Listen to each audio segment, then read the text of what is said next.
क्योंकि बच्चों के सभी संस्कार समय पे होना चाहिए। अब तो लोग 16 संस्कार के नाम भी नहीं जानते, कराना तो दूर की बात हो गई। 2-4 नाम जानते हैं बस, और विशेष तो 2 ही रह गए, विवाह संस्कार और अंतिम संस्कार। अब वो भी नाम के ही रह गए, विधि तो उसमें भी सब गायब है। विवाह संस्कार होता है तो वो ढोल लंगाड़े फोटो सोटो उसी को सब विवाह मानते हैं। वो आजकल तो नई नई परंपरा उसमें चल पड़ी, पूजा पाठ पद्धति यज्ञ विधान वो सब तो धरा रह जाए, जाने क्या क्या ऊट पटांग तमाशा हो। खैर, पर भैया समय समय पे अपने बालकों के संस्कार कराने चाहिए। संस्कार का मतलब समझते हैं? जैसे हमने बालों को तेल लगाया, बालों को कंघी की, तो ये क्या है? ये बालों का संस्कार है कि हमने बालों को व्यवस्थित किया। ये बालों का संस्कार है, केस पास संस्कारम कहा जाता है। कपड़े को धोया, उसमें कलप लगाया, उसमें प्रेस लगाई, तो ये क्या है? कपड़े का संस्कार है।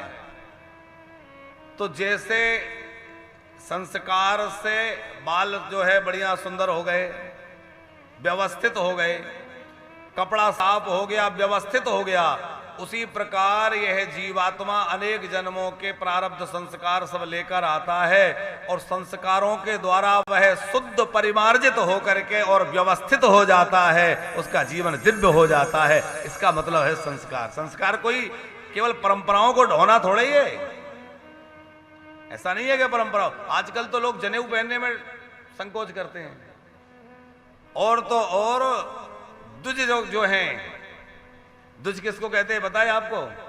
केवल ब्राह्मणों को ही नहीं, ब्राह्मण क्षत्रिय वैश्य तीनों द्विज कहलाते हैं। जिनका 2 बार जन्म हो, एक बार तो मां के गर्भ से जन्म हुआ, दोबारा जब यज्ञोपवीत होता है तो उस समय भी उनका नूतन जन्म माना जाता है, इसलिए उसको द्विज कहते हैं। पर आप जो है विचार करिए कि आज लोगों में यज्ञोपवीत पहनने की भी धीरे धीरे उपेक्षा हो रही है। ब्राह्मणों में बच्चे जनेऊ नहीं पहन रहे, पहनते हैं, तमाम लोग नहीं पहन रहे। और वैश्य समाज में भी यज्ञोपवीत पहनने का बड़ा नियम है, आप सबको भी यज्ञोपवीत अवश्य पहनना चाहिए, लेकिन धीरे धीरे वहां भी गायब है, क्षत्रियों का भी गायब है। और आज ही सवेरे हम प्रवचन अपने गुरुजी का सुन रहे थे मोबाइल में, तो गुरुजी कह रहे थे कि शास्त्र में लिखा है कि द्विज जाति में होकर, माने ब्राह्मण क्षत्रिय वैश्य होकर जो जनेऊ नहीं पहनता, अगली बार वो अंत्यज बन करके जन्म लेता है। भगवान कहते हैं भाई जनेऊ का तुझे भार लगता है, मैं तुझे ऐसी जगह भेजूं तुझे इसका चक्कर में ही न पड़ना पड़े। है? अरे इतना सब धारण करते कि यज्ञोपवीत धारण कर लें तो क्या भार लगता है?